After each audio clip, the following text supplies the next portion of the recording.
Raja I Gusti Gedeh Jelantik turun takhta pada 28 Desember tahun 1908 dan digantikan oleh kemenakannya, Anak Agong Bagus Jelantik yang bergelar Anak Agong Anglurah Ketut Karangasem, tahun 1908 hingga tahun 1950. Ia merupakan putera Anak Agong Gedeh Putu, tetapi diangkat sebagai anak oleh pamannya, Anak Agong Gusti Jelantik, dan ditunjuk sebagai pewaris takhta Karangasem. Ketika pamannya meninggal, ia diangkat sebagai Rejen Karangasem oleh pemerintah kolonial Belanda. Tetapi pengertian Rejen di sini berbeza dengan para bupati lain di Kepulauan Nusantara, yang hanya semata-mata pegawai pemerintah kolonial Belanda. Penyerahan kepada kemenakannya ini mengundang ketidakpuasan dua calon lainnya, yakni Gusti Ketut Jelantik dan Gusti Gedeh Putu, sehingga mereka berniat menerbitkan kekacauan di Karangasem. Pemerintah kolonial segera mengirimkan dua kapal perangnya, yakni Koningin Regentes dan Koningin Wailimina beserta dua kapal kecil, Mataram dan Nias guna mencegah timbulnya pergolakan.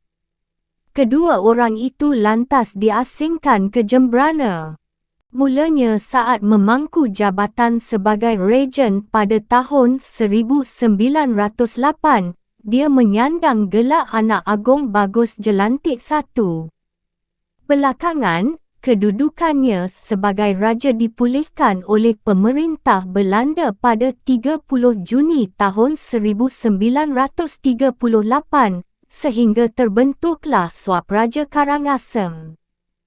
Dia kemudian mengikrarkan sumpah jabatannya di Pura Besakih pada 29 Juli tahun 1938, dan semenjak saat itu menyandang gelar Anak Agong Anglurah Ketut Karangasem. Semasa pemerintahannya dilakukan perombakan terhadap tatanan pemerintahan, seperti jumlah distrik atau kepenggawaan yang semula 20 dikecilkan menjadi 16 pada tahun 1913. Selanjutnya pada tahun 1913, jumlahnya dikecilkan kembali menjadi 12 distrik, yakni Karangasem, Bokbok, Selat, Rendang, Culik, Bebandem, Kubu, Manggis, Muncan, Seraya, Abang, dan Sidemen. Putera Raja Karangasem, Anak Agong Bagus Jelantik, yang bernama Anak Agong Gedeh Jelantik pernah mengikuti kuliah hukum di Batavia. Mata kuliah utama bagi mahasiswa tingkat pertama adalah pengantar ilmu hukum yang dibawakan oleh Prof. Wetheim. Ia merupakan pakar hukum yang luar biasa dan sangat keras dalam menilai hasil ujian mahasiswanya.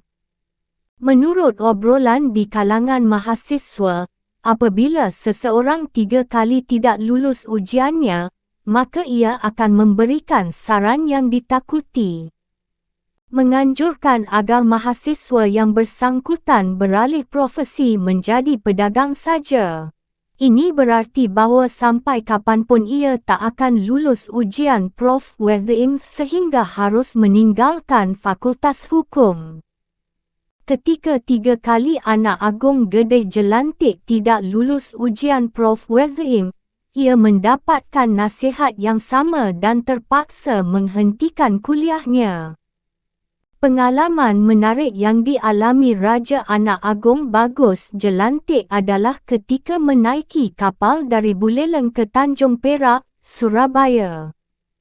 Waktu itu, Raja Gianyar Dewa Ngurah Agong juga berada di kapal yang sama.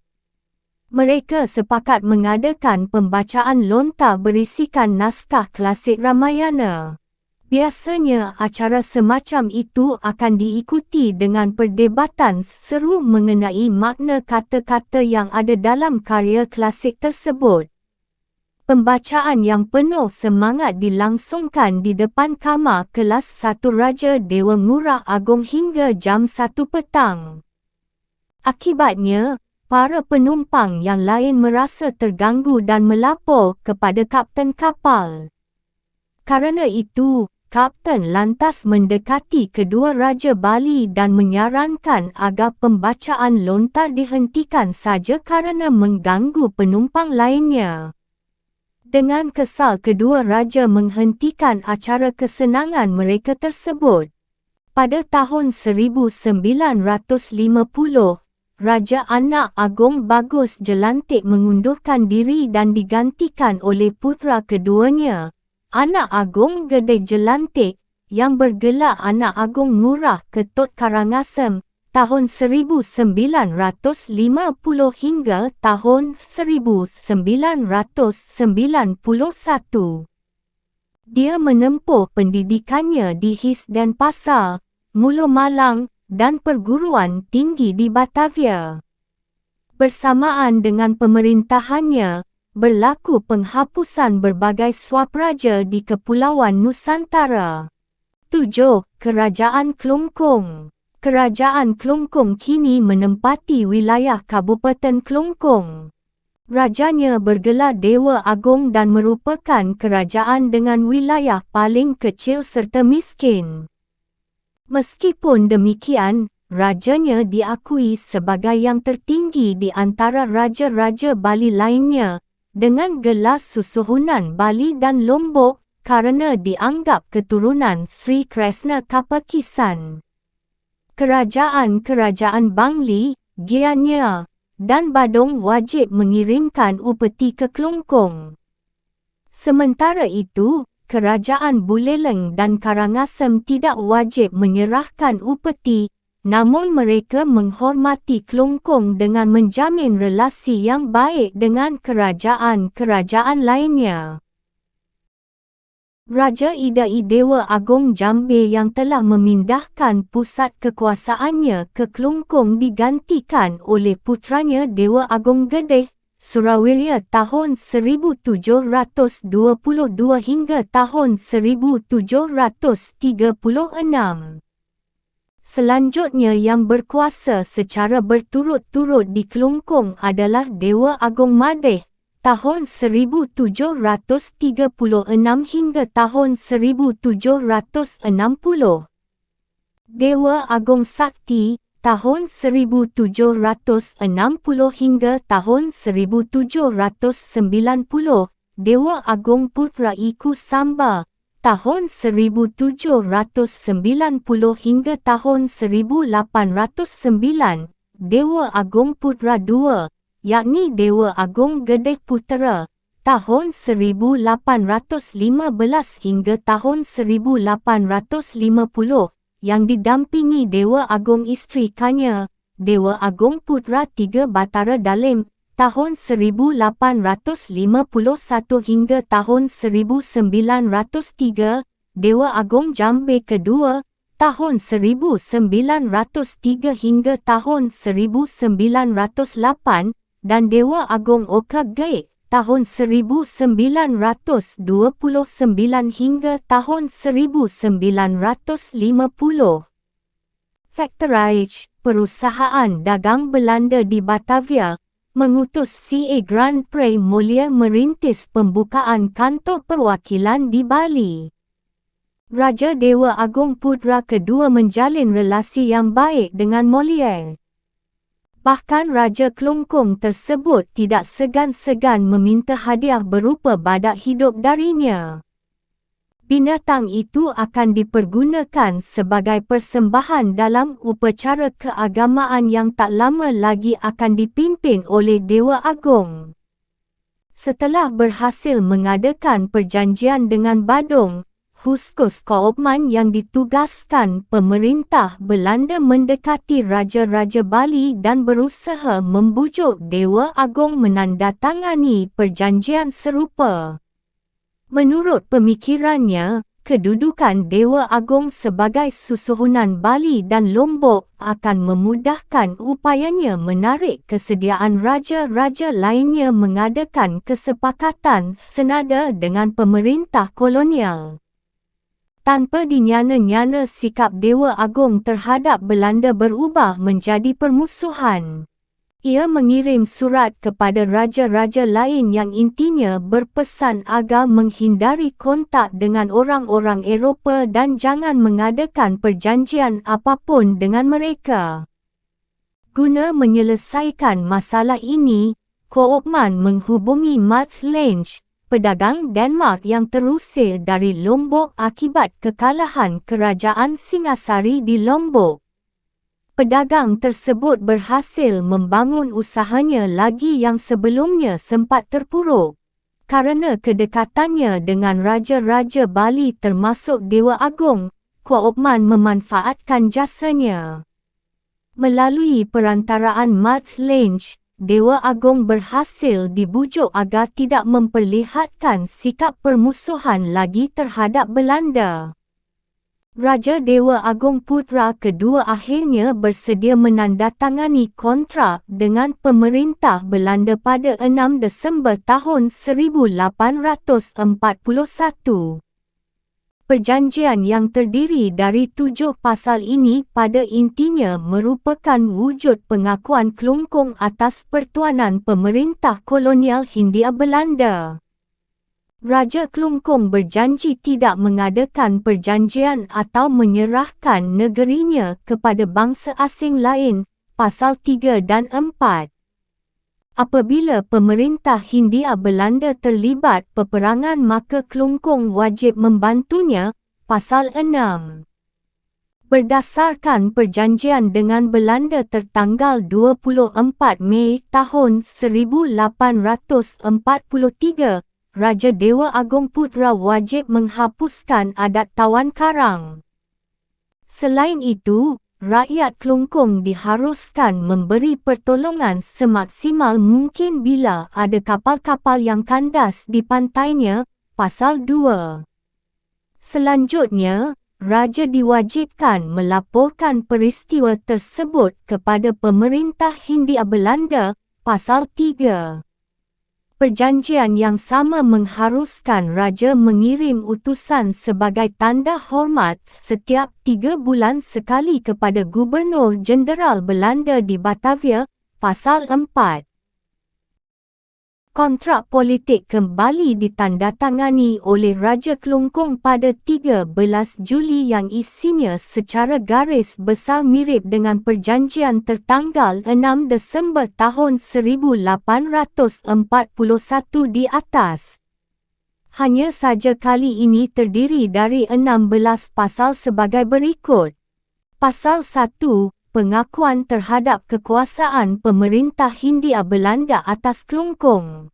Pasal 2. Raja Kelungkung tidak akan mengadakan perjanjian dengan bangsa asing manapun terkecuali Belanda atau menyerahkan kerajaannya kepada mereka.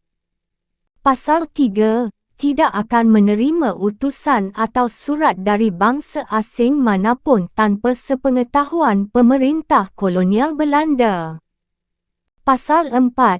Tidak mengizinkan orang asing manapun menetap dalam wilayah Kerajaan Kelungkung tanpa seizin pemerintah kolonial Belanda.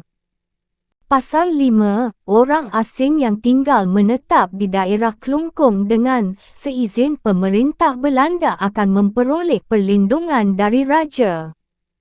Pasal 6. Pemerintah kolonial akan menempatkan wakilnya di Kelungkung. Pasal 7. Perahu yang membawa surat bercap Raja Kelungkung bila singgah di pelabuhan-pelabuhan Belanda akan memperoleh perlakuan sama dengan perahu dari kerajaan-kerajaan sahabat lainnya. Pasal 8. Segenap benteng pertahanan yang ditujukan melawan pemerintah Hindia Belanda akan dibongkar oleh Raja Kelungkung. Pasal 9. Raja Kelungkung akan membantu Belanda dalam peperangannya. Pasal 10. Raja Kelungkung akan berjanji memerangi perampokan. Pasal 11, Kelungkung sepakat menghapuskan adat tawan karang. Pasal 12, mengenai kapal yang kandas. Pasal 13, penghapusan perbudakan. Pasal 14, penjahat atau serdadu Belanda yang melarikan diri akan dikembalikan kepada pemerintah kolonial. Pasal 15, hak Raja Kelungkung mengatur negerinya sendiri. Pasal 16, dengan ditandatanganinya perjanjian ini, segenap perjanjian sebelumnya menjadi tak berlaku lagi. Selain kontrak di atas, masih ada lagi perjanjian tambahan yang ditandatangani Raja Kelungkung, iaitu Sepertua Kontrak Mat Kelungkung. Isinya menyatakan bahawa kontrak atau perjanjian di atas berlaku pula bagi Mengwi. Ketika timbul pertikaian antara Buleleng dengan pemerintah kolonial Belanda, Kelungkung memihak Buleleng. Hal ini menimbulkan kebencian Belanda terhadap Kelungkung. Karenanya setelah Buleleng dikalahkan, serangan dialihkan ke Kelungkung. Sasaran pertama yang hendak diduduki oleh pasukan kolonial adalah Kusamba. Pasukan yang dipimpin Jenderal Michaels bergerak ke Kusamba pada 24 Mei tahun 1849. Selama operasi militer ini, pasukan kolonial dibagi dua. Yang satu di bawah pimpinan Michaels sendiri dengan target Goa Lawah, sedangkan sisanya dipimpin oleh Letnan Kolonel Van Swieten. Laskar Bali yang bertahan di Goa Lawah tidak dapat berbuat apa-apa, kerana mereka hanya bersenjatakan tombak dan keris. Mereka mundur ke Kusamba sehingga Goa Lawah dapat diduduki musuh. Pasukan pemerintah kolonial melanjutkan perjalanannya ke Kusamba. Tetapi saat hendak memasuki Kusamba, mereka disambut oleh laskar-laskar Kelungkung. Karena kalah dalam persenjataan, mereka terdesak mundur dan pasukan kolonial menguasai kawasan tersebut. Jenderal Michaels memerintahkan pasukannya beristirahat di sana. Sebenarnya, tempat itu cukup rawan kerana tempat sekitarnya masih dikuasai pasukan Bali yang sewaktu-waktu berpeluang menyerang mereka. Sang jenderal bukannya tak menyadari bahaya ini. Akhirnya, apa yang ditakutkannya benar-benar terjadi. Pada 25 Mei tahun 1849 malam, sekonyong-konyong serombongan besar laskar Bali menyerang serdadu Belanda yang sedang kelelahan. Jenderal Michaels maju ke depan guna memimpin anak buahnya, tetapi peluru yang ditembakkan pasukan Bali mengenai kakinya. Petugas kesihatan menyarankan agar kakinya segera diamputasi, tetapi ia menolaknya. Ia segera diungsikan ke Padang Bay dan dinaikkan ke kapal perang Etna. Kakinya terpaksa diamputasi di atas kapal perang tersebut. Namun, kondisinya makin memburuk sehingga Jenderal Michaels meninggal malam hari itu juga. Serangan yang berhasil memporak-porandakan pasukan Belanda ini direncanakan oleh Dewa Agung isterikannya. Ia merupakan puteri Dewa Agung Putra I Kusamba yang bersama-sama memerintah Kelungkung dengan saudaranya, Dewa Agung Putra II. Setelah kematian Jenderal Michaels, pimpinan pasukan diambil alih oleh Letnan Kolonel Van Swieten. Ia menghadapi dilema kerana setelah menelan kekalahan, semangat pasukannya menurun drastis. Meneruskan serangan ke Istana Kelungkung terlalu berisiko, kerana tempat itu dipertahankan oleh ribuan pengikut setia Dewa Agung yang siap mengorbankan jiwa dan raganya hingga titik darah penghabisan. Apalagi berdasarkan informasi yang diterimanya, Laskar Gianyar dan Bangli telah bersiap siaga di Kelungkung menghadapi agresi militer Belanda. Itulah sebabnya Van Swieten beserta pengikutnya meninggalkan Kusamba dan mundur ke Padang Bai. Akibat serangan mendadak pada malam hari itu, Belanda kehilangan 7 perwira tingginya serta 28 anggota pasukan lainnya. Pihak Kelungkung menderita kerugian yang lebih besar lagi, yakni 800 orang tewas dan 1,000 lainnya menderita luka-luka. Jika Belanda memaksakan diri menyerang Kelungkung, akan terjadi perang puputan besar-besaran membela Dewa Agong, yang dianggap oleh rakyat Bali sebagai personifikasi kehormatan dan keagungan Bali. Serdadu Belanda waktu itu tinggal tersisa 2,500 orang. Seperti biasanya, apabila terdesak Belanda menawarkan perundingan dan menyelesaikan permasalahan dengan jalan damai. Dewa Agong menerima ajakan ini dan berencana mengadakan pertemuan dengan seluruh raja-raja Bali guna mencari solusi terbaik. Letnan Kolonel Van Swieten menyebarkan undangan pertemuan kepada Dewa Agong Raja Gianyar, Mengwi, Tabanan, Badung dan Bangli yang sedianya akan diadakan pada 6 Juni di Padang Bai. Raja Bali mengemukakan bahawa ia tak bersedia menghadiri pertemuan. Sementara itu, Badung yang diwakili oleh Raja Kesiman beserta Pamecutan dan Raja Tabanan merasa khawatir terhadap janji mendiang Jenderal Michaels yang menyatakan bahawa Raja Bangli akan diangkat sebagai susuhunan Bali dan Lombok apabila Dewa Agong Kelungkung telah berhasil disingkirkan. Hal ini tidak diingini ketiga raja di atas. Mereka mempertimbangkan dan menyadari bahawa keris serta tombak yang dimiliki Laskar Bali bukanlah tandingan persenjataan moden pasukan kolonial. Apabila Belanda menyerang Kelungkung, meski terjadi perang besar-besaran yang menelan banyak korban, pasukan kolonial pasti akan keluar sebagai pemenangnya.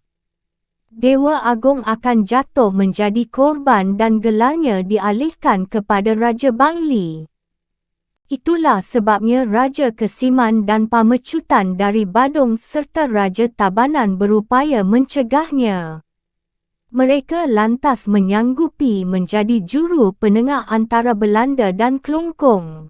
Ketiga orang raja mengadakan kunjungan kehormatan ke Kelungkung pada 6 Juni tahun 1849 demi meyakinkan Dewa Agong bahawa penyelesaian secara damai merupakan yang terbaik bagi mereka semua.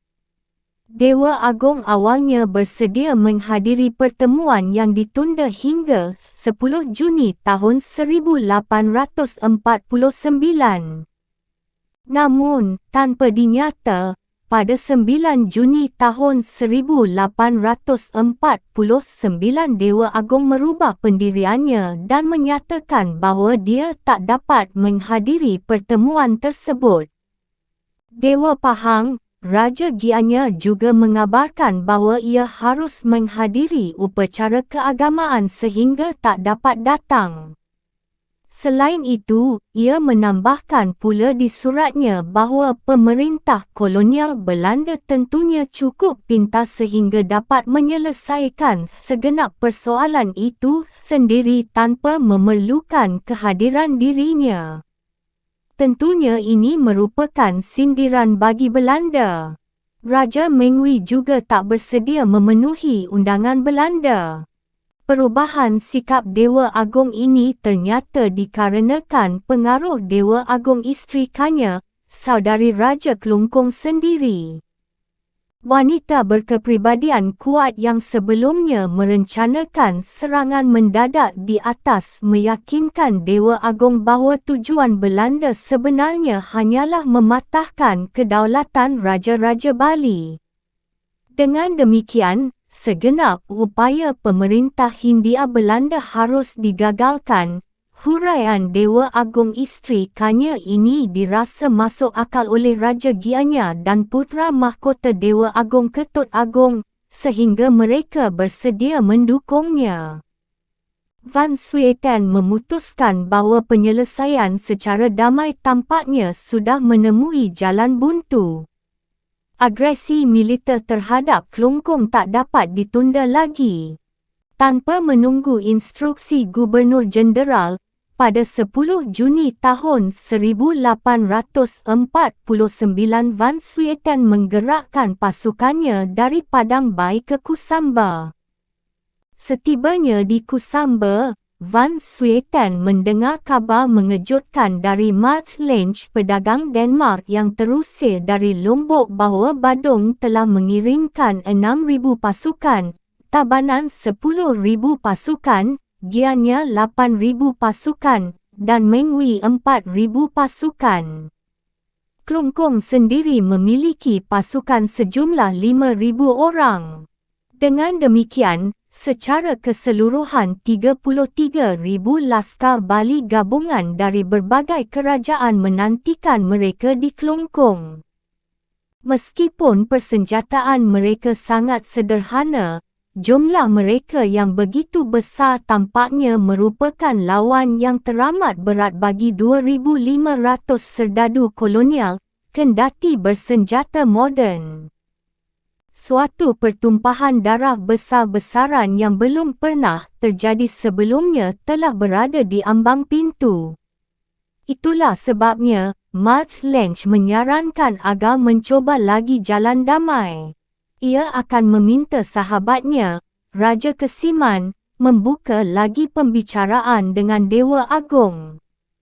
Gusti Gedeh Ngurah Kesiman, Raja Kesiman, Badung, dengan senang hati menjalankan tugasnya kerana ia memang tak rela gelar susuhunan Bali dan Lombok dialihkan kepada Raja Bangli.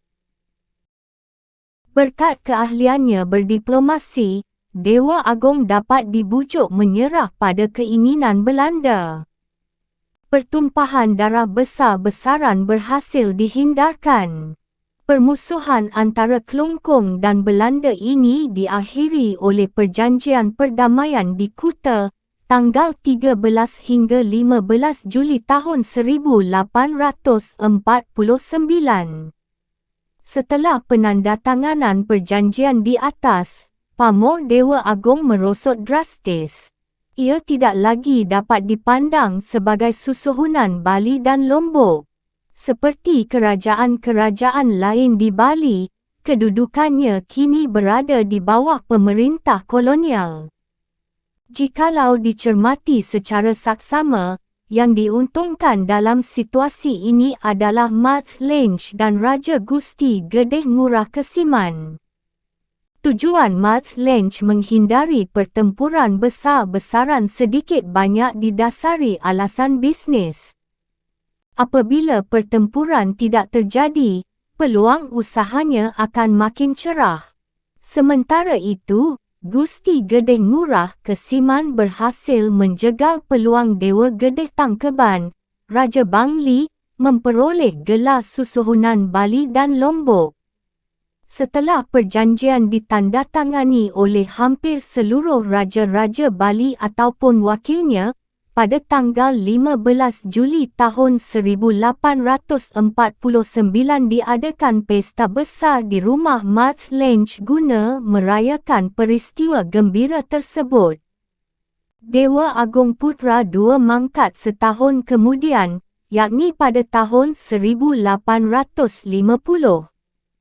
Putera mahkotanya, Dewa Agung Ketut Agung, menggantikannya dengan gelar Dewa Agung Putera ketiga Batara Dalim. Raja Klungkung yang baru ini ternyata adalah pribadi yang ambisius. Dia berniat mengembalikan citra susuhunan Bali dan Lombok yang telah merosot. Dewa Agung Putera III hanya dapat memandang dengan iri kerajaan-kerajaan Bali di sekitarnya, yang telah berkembang menjadi negeri yang kuat. Sebenarnya, kerajaan-kerajaan di Bali lainnya tidak keberatan mengakui Raja-Raja Kelungkung sebagai pemimpin spiritual mereka. Kendati demikian, dalam urusan kenegaraan masing-masing mereka merasa sebagai kerajaan merdeka yang terlepas dari Kelungkung. Dewa Agung Putra III tidak puas dengan kondisi semacam ini. Ia mendambakan kedudukan seperti para leluhurnya dahulu semasa masih memerintah di Gel-Gel saat mereka benar-benar merupakan penguasa politik dan spiritual seluruh Bali.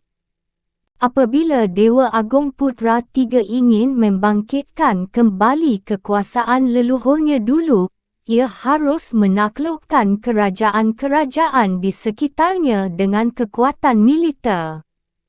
Tetapi hal semacam ini tampaknya mustahil kerana dari segi wilayah, populasi dan kemiliteran Kelungkung lebih lemah dibandingkan mereka. Oleh sebab itu, demi mewujudkan ambisinya itu ia harus menempuh jalan lain, yakni melalui diplomasi. Ia perlu menerapkan strategi pecah belah dan adu domba terhadap raja-raja lainnya sehingga memberinya kesempatan melakukan intervensi politis. Saat itu, Dewa Agung Putra III didampingi oleh penasihatnya yang cerdik bernama Ida Ketut Pidada, seorang pedanda keturunan Brahmana.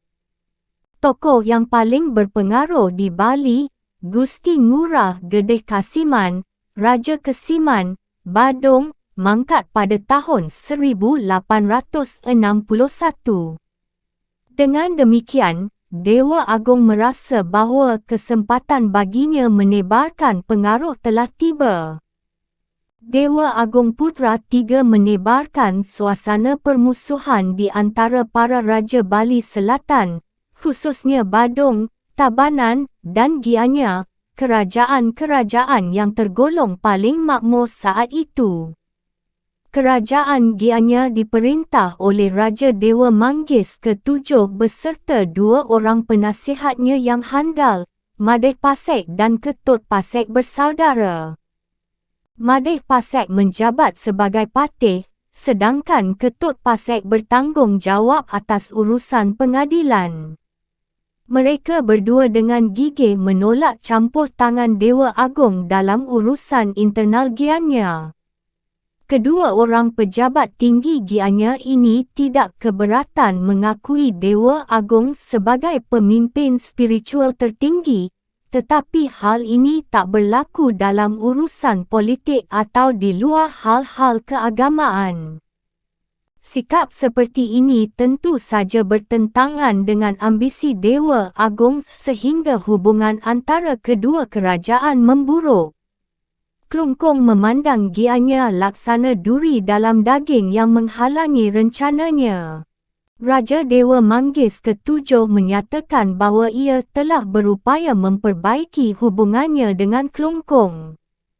Namun, usaha ini tampaknya tidak berhasil. Kelungkung tetap iri kepada Gianyar, yang menurut laporan Julius Jacobs, merupakan kerajaan paling makmur dan teratur pada tahun 1881. Tidak mengherankan apabila Kelungkung ingin menjadikan Gianyar sebagai mangsa pertamanya. Secara tak terduga, Belanda membuat kebijakan baru pada 1 Juli tahun 1882 dengan menempatkan seorang residen di Singajara serta membentuk Karesidenan Bali dan Lombok. Sebenarnya, kebijakan baru tersebut tidak berdampak besar terhadap para raja kerana mereka masih diberi kebebasan memerintah wilayah mereka. Namun, Dewa Agung Putra III berpendapat lain. Ia merasa bahawa penempatan seorang residen itu bertentangan dengan niatnya memulihkan lagi kekuasaan leluhurnya. Dia berpendapat bahawa ini merupakan langkah Belanda selanjutnya dalam menanamkan kekuasaan di Bali. Oleh sebab itu, Dewa Agung menggalang raja-raja Bali yang bersahabat dengan Kelungkung, seperti Badung, Tabanan, dan Mengwi, serta menjelaskan kepada mereka betapa berbahayanya manuver Belanda tersebut. Itulah sebabnya, demi menghadapi Belanda perlu dibentuk suatu aliansi dengan Kelungkung sebagai pemimpinnya. Bersamaan dengan itu, Dewa Agung menyatukan mereka dalam satu front dan mengarahkannya melawan kerajaan-kerajaan yang tidak bersedia mengakui otoritas Kelungkung, seperti Gianyar. Perubahan politik penting terjadi di Gianyar yang dipicu tergodanya Dewa Manggis ke-7 kepada seorang gadis penari muda dari Sukawati. Gadis tersebut berhasil mempengaruhi Raja agar mengangkat saudaranya bernama Ketut Sara menjadi Perdana Menteri dan menyingkirkan Madepasek. Sebagai seorang yang awam dalam dunia politik dan diplomasi, Ketut Sara jelas bukan tandingan Ida Ketut Pidada, penasihat utama Raja Kelungkung. Aliansi antara Kelungkung, Badung, Tabanan, dan Mengwi meresahkan Ketut Sara kerana akan mengisolasi Gianyar. Menyadari bahawa Ketut Sara merupakan anak kemarin sore dalam hal strategi dan diplomasi, Ida Ketut Pidada menyebarkan ketakutan di kalangan petinggi Gianyar bahawa bila pasukan aliansi sampai menyerang kerajaan itu, resikonya sungguh fatal kehancuran total Gianyar. Ketut Sara menjadi panik dan menyarankan Raja menyerah saja pada keinginan Dewa Agung Kelungkung. Sebenarnya, hal itu tak perlu terjadi apabila Madepasek masih menjabat. Sebagai upaya menghadapi ambisi Kelungkung, Madepasek telah membina kerjasama dengan Karangasem yang berjanji akan melindungi Gianyar apabila diserang oleh Dewa Agung beserta sekutu-sekutunya. Kerjasama ini masih berlaku selama Madepasek menjadi patih, namun kini kondisinya telah berubah. Tanpa berfikir panjang apalagi meminta saran para menteri beserta Paruman Agung, yakni Dewan Kerajaan, Dewa Manggis ke-7 memerintahkan Patih Ketut Sara menjumpai Dewa Agung Putra ke-3 dan menyampaikan kesediaan menempatkan Gianyar di bawah supremasi Kelungkung. Takluknya Gianyar kepada Kelungkung ini terjadi tanpa pertumpahan darah, dan Ida Ketut Pidada dengan penuh percaya diri menyatakan kepada rajanya bahawa selama ia masih mengabdikan dirinya, Kelungkung tak memerlukan seorang prajurit pun guna menaklukkan seluruh Bali ke bawah payung kekuasaannya. Pada tahun 1885, Dewa Manggis ke-7 ditawan dan diasingkan ke Kelungkung. Mengwi dan Bangli secara serentak menyerang dan menduduki wilayah Gianyar. Ketut Pasek, saudara Madepasek, ditangkap dan dijatuhi hukuman mati. Meskipun demikian, tidak seluruh Gianyar jatuh ke tangan Kelungkung. Ubud salah satu distrik yang masih setia kepada Raja Gianyar, di bawah pimpinan penggawanya bernama Cokorda Gede Sukawati sanggup bertahan dan kelak berhasil memulihkan lagi kedaulatan negerinya. Mengwi yang dahulunya merupakan sekutu Kelungkung tidak bersedia menarik pasukannya dari wilayah Gianyar yang didudukinya, kendati Dewa Agung telah mendesaknya berulang kali. Itulah sebabnya, hubungan persahabatan antara Mengwi dan Kelungkung segera berbalik menjadi permusuhan. Kelungkung mendorong Badung dan Bangli menyerbu Mengwi dan memusnahkan kerajaan tersebut pada tahun 1891. Keturunan Dewa Manggis berhasil menegakkan lagi kedaulatan Gianyar. Raja Dewa Manggis ke-8 kerana khawatir terhadap ancaman Kelungkung mendekati pemerintah kolonial dan menawarkan menempatkan negerinya di bawah perlindungan Belanda. Dewa Agong berkali-kali berusaha mencegah hal ini tetapi gagal. Pada 28 Februari tahun 1900, Residen Bali dan Lombok Liefring menerima telegram dari Batavia yang pada intinya menyetujui penempatan Gianyar di bawah perlindungan pemerintah kolonial. Residen mengabarkan hal ini kepada Raja Kelungkung, Bangli, Badung, dan Tabanan yang memendam permusuhan terhadap Gianyar. Ia memperingatkan pula bahawa setiap serangan terhadap Gianyar akan dianggap sebagai permusuhan terhadap pemerintah kolonial Belanda. Dewa Agong Putra III sendiri wafat pada tahun 1903 dan digantikan putranya, Dewa Agong Gedeh, yang menyandang gelar Dewa Agong Jambe kedua. Berbeza dengan pendahulunya yang ambisius, Dewa Agong Jambe merupakan pribadi yang lunak dan lebih condong menghindarkan diri dari segenap konfrontasi, terutama dengan pemerintah kolonial Belanda. Setelah berakhirnya Puputan Badung pada tahun 1906, pemerintah kolonial Belanda yang diwakili Roos van Tonningen dan F.A. Liefring menghendaki agar Raja Kelungkung menandatangani kontrak baru. Dewa Agong Jambe meminta waktu 3 hari dan pada 11 Oktober tahun 1906 mengumumkan, melalui Cokorda Gedeh Raka Pagop, bahawa dia menerima segenap tuntutan Belanda. Namun, ia menolak datang ke Gianyar guna menandatangani perjanjian dengan alasan sedang sakit. Liefring yang mengetahui tradisi dan adat istiadat Bali dengan baik memahami bahawa ini hanya cara Dewa Agong agar tak dianggap sebagai bawahan pemerintah kolonial. Kendati demikian, Gubernur Jenderal telah memutuskan tidak mengakui kedudukan istimewa Dewa Agong sebagai susuhunan Bali dan Lombok. Ia mengancam akan menyerang Kelungkung jika Dewa Agong tidak datang sendiri ke Gianyar.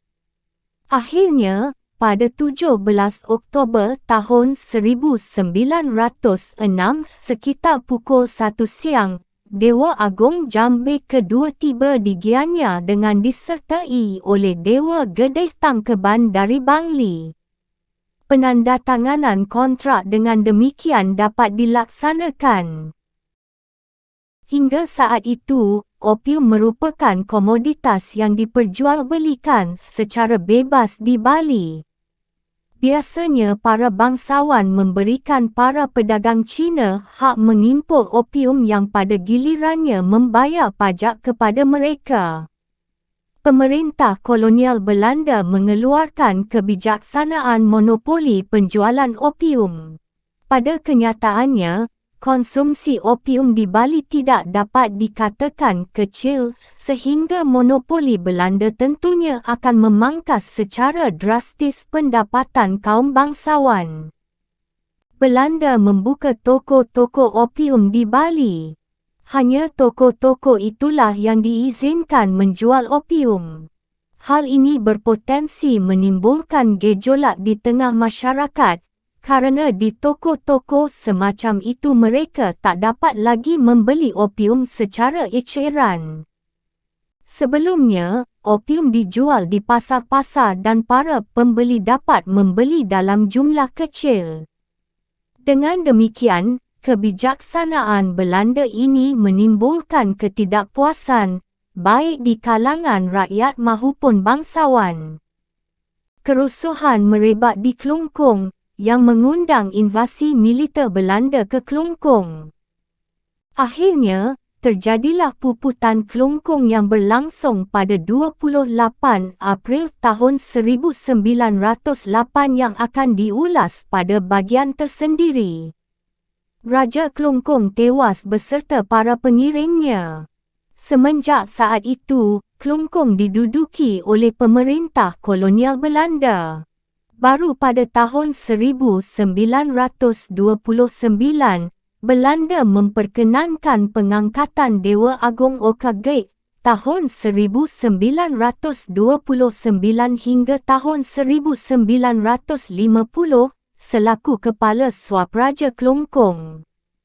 Dia memerintah hingga era kemerdekaan dan penghapusan berbagai swapraja di seantero Kepulauan Nusantara. 8. Kerajaan Mengwi. Cikal bakal Kerajaan Mengwi. Kerajaan Mengwi terletak di Kabupaten Badung. Sumber tradisi di Mengwi menyatakan bahawa raja-raja mereka merupakan keturunan langsung Patih Gajah Mada dari Majapahit yang tersohor itu. Melalui ikatan perkahwinan, keluarga kerajaan Karangasem, Buleleng, dan Lombok menjadi satu kerabat dengan kerajaan ini.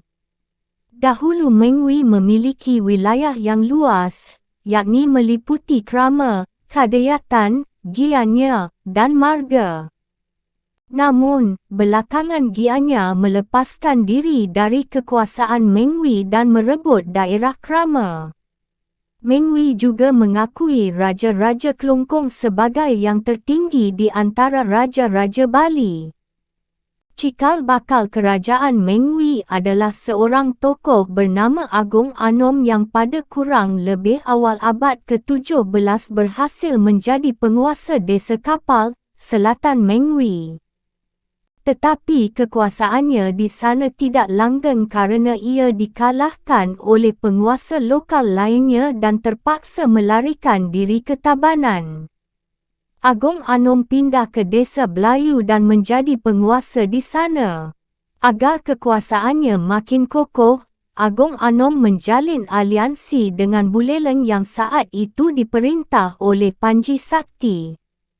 Agung Anom menikah dengan puteri Panji Sakti agar perlindungan yang diberikan Buleleng terhadap Belayu makin kuat. Pada tahun 1697, Buleleng mengirimkan ekspedisi militernya ke Blambangan. Agung Anom atau Gusti Agung tentu saja turut menyertai mertuanya. Hubungan antara Belayu dan Buleleng mengalami kemunduran pada tahun 1704 dengan kematian Panji Sakti. Pada kurun waktu tersebut, Agung Anom telah berhasil mengukuhkan dirinya sebagai Raja Mengwi dengan gelar I Gusti Agung Ngurah Madai Agung tahun 1690 hingga tahun 1722. Bersamaan dengan itu, Blambangan memberontak. Agung Anom menggunakan kesempatan ini menaklukkan dan menegakkan hegemoninya atas kawasan di penghujung timur Jawa tersebut. Sejarah membuktikan bahawa Agung Anom berhasil membawa Mengwi sebagai negara yang merdeka dan berdaulat. Wilayah Mengwi diperluasnya hingga ke Buleleng di utara, Jembrana di barat, dan Blambangan di Jawa Timur. Ekspansi wilayah ini dilakukan baik dengan jalan kekerasan ataupun damai. Beberapa penguasa setempat menyerahkan diri sebelum diserang. Seiring dengan perluasan kerajaan, timbul pula cabang-cabang dinasti Mengwi seperti Sibang, Penarungan, Kapal, dan lain sebagainya. Sumber VOC pada tahun 1710 menyebut Agung Anom sebagai Gusti Agung Van Magochi. Berdasarkan sumber yang sama disebutkan pula bahawa tokoh tersebut sangat besar pula pengaruhnya di Blambangan dan Buleleng. Pusat pemerintahan Mengwi dipindahkan dari Belayu ke Desa Mengwi kerana letaknya dinilai lebih strategis. Mengingat luasnya wilayah kekuasaan Agung Anom, ia sering berpindah-pindah tempat. Sebagai contoh, pada tahun 1711 hingga tahun 1712, tahun 1714, dan tahun 1718 ia berada di Belambangan, guna memastikan agar kawasan tersebut tetap setia kepadanya. Raja Besar Mengwi ini harus menjamin pula kesetiaan Buleleng yang sepeninggal Panji Sakti jatuh dalam payung kekuasaan Agong Anom. Meskipun demikian, pada tahun 1718 hingga tahun 1719 pengganti Panji Sakti melancarkan ekspedisi militer ke Jawa Timur dan Madura tanpa dapat dicegah oleh Agong Anom. Agong Anom mendapatkan tantangan pula dari para penguasa setempat di sekitarnya. Ketika Agong Anom sedang berada di Belambangan, roda pemerintahan di Mengwi diwakilkan kepada putranya, Agong Panji. Bersamaan dengan itu, pecah pemberontakan yang didukung oleh penguasa Sukawati. Meletuslah pertempuran sengit antara Mengwi dan Sukawati, tahun 1713 hingga tahun 1717. Agong Panji gugur dalam pertempuran tersebut dan selanjutnya dikenal sebagai pahlawan besar Mengwi. Sebuah pura didirikan di tempat ia gugur. Selain itu, di pura ayahnya yang terletak di Desa Belayu dibangun pelinggih, iaitu tempat pemujaan untuk mengenangnya. Demi memantapkan dan mengamankan kekuasaannya, Agong Anom lantas menyandang gelar Cokorda Gusti Agung dari Kerajaan Mengwi pada tahun 1717. Namun, penggunaan gelar ini tidak menyurutkan perlawanan musuh-musuhnya hingga ia mangkat pada tahun 1722. Perkembangan Kerajaan Mengwi. Raja Agong Anom digantikan oleh putranya, Agong Alangkajeng, tahun 1722 hingga tahun 1740.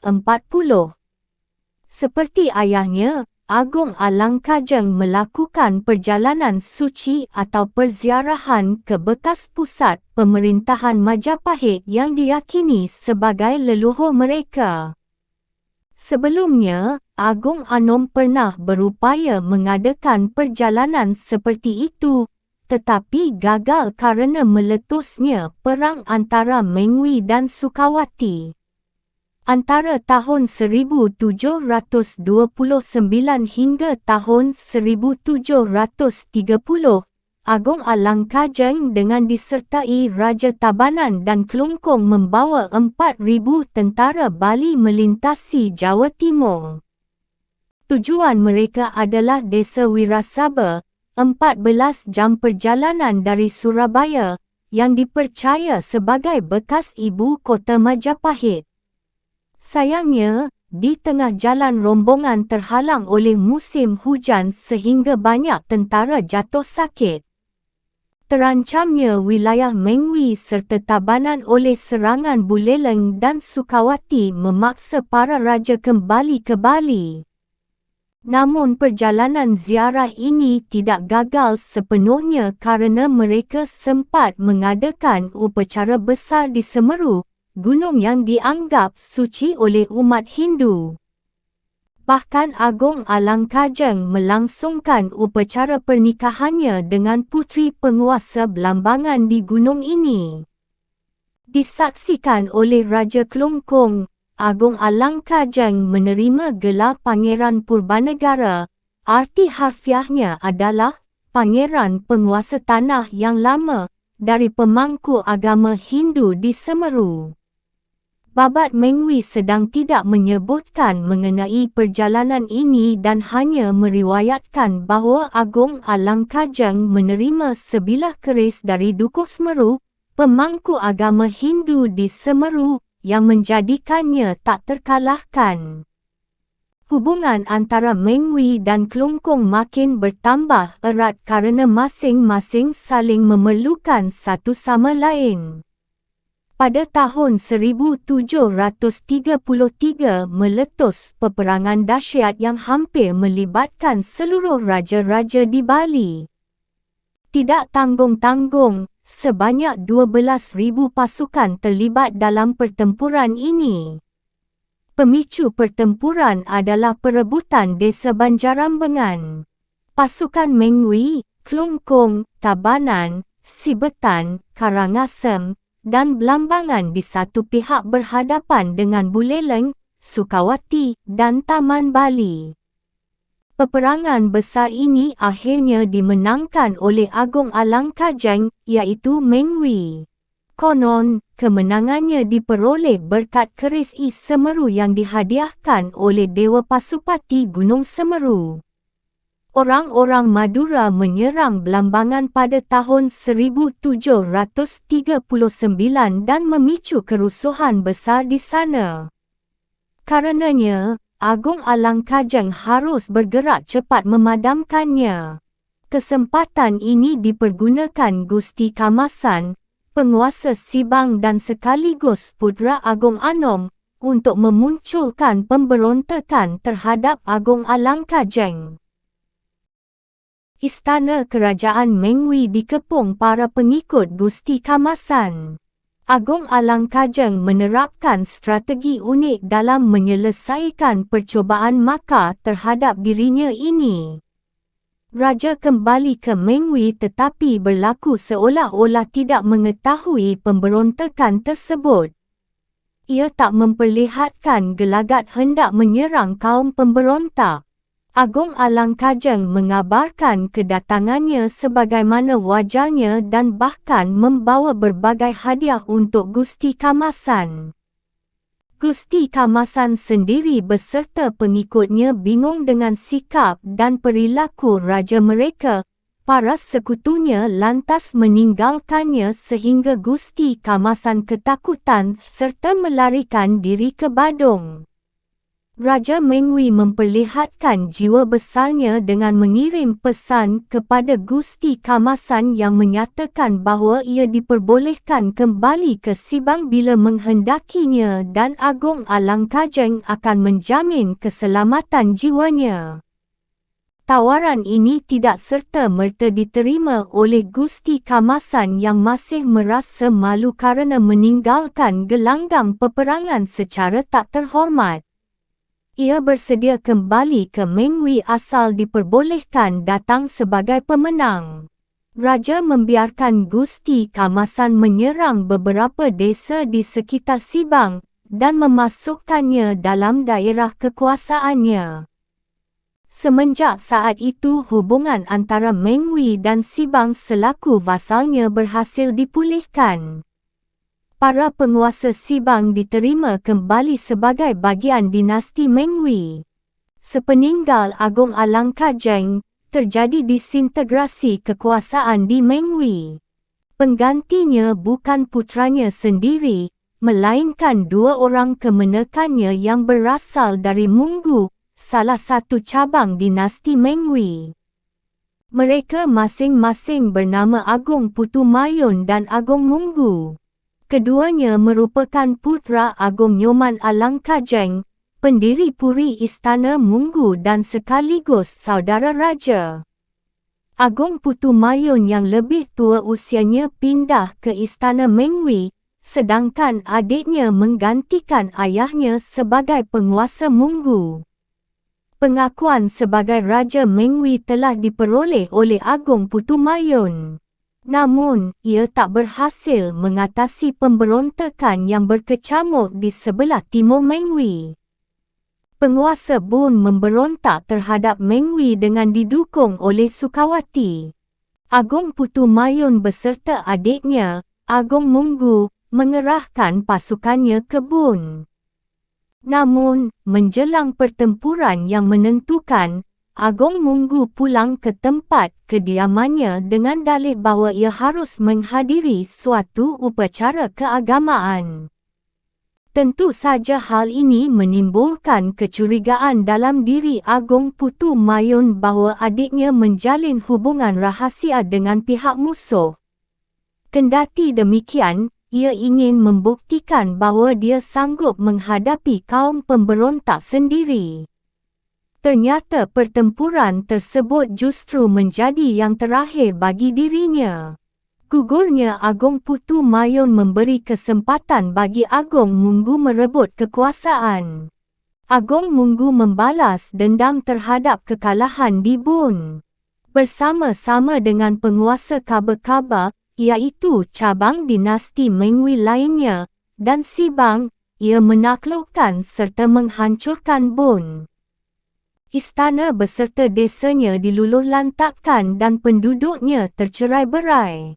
Yang tak sempat melarikan diri ditawan serta dijadikan budak. Kekuasaan Agong Munggu makin besar dan ia tercatat membangun puri baru menggantikan yang lama, guna mengabadikan keagungannya. Seluruh raja-raja di Belambangan dan Bali, terkecuali Tabanan, mengakui kekuasaannya. Wilayah Mengwi saat itu meliputi Belambangan, Buleleng, Jembrana, dan Badung. Meskipun demikian, raja sebenarnya tak memiliki otoritas langsung di sana. Raja Mengwi hanya memegang wewenang penuh di daerah inti kekuasaannya sendiri saja. Agong Munggu mangkat pada tahun 1770 dan digantikan oleh permaisurinya, Ayu Oka, tahun 1770 hingga tahun 1807. Setahun kemudian, tahun 1771, Badung yang sebelumnya merupakan bawahan Mengwi berupaya memisahkan diri. Meskipun demikian, pemberontakan ini dapat ditumpas oleh Mengwi. Perebutan kekuasaan pecah di Tabahan semenjak tahun 1793. Ketika itu, Raja Tabanan meminta bantuan Mengwi menyingkirkan saingannya. Pasukan Mengwi sanggup mengalahkan kaum pemberontak sehingga Raja Tabanan yang berhasil dipulihkan kekuasaannya, merasa berhutang budi kepada Mengwi. Ratu Ayu Oka menganggap bahawa sebagai tanda jasa, Mengwi berhak mencaplok beberapa desa yang menjadi wilayah Tabanan. Akibatnya, hubungan antara Mengwi dan Tabanan menjadi retak. Kedua kerajaan saling mencurigai dan membangun benteng serta menempatkan mata-matanya di sepanjang perbatasan sungai-sungai. Belambangan lepas dari tangan Mengwi pada tahun 1771. Ketika itu, terjadi perang perebutan kekuasaan di Belambangan. Salah satu pihak meminta bantuan VOC. Belanda khawatir daerah tersebut akan jatuh ke tangan Inggeris, sehingga tanpa berfikir panjang menerjunkan pasukannya. Angkatan perang VOC dengan persenjataan yang lebih hebat bukanlah tandingan Mengwi. Meskipun dibantu oleh Jembrana beserta sekutu lainnya, Mengwi terpukul mundur dari Belambangan. Para prajurit Bali mengakui kedikdayaan VOC dengan menyebut musuhnya itu sebagai dewa dengan senjata guruh beserta halilintarnya, maksudnya tembakan meriam.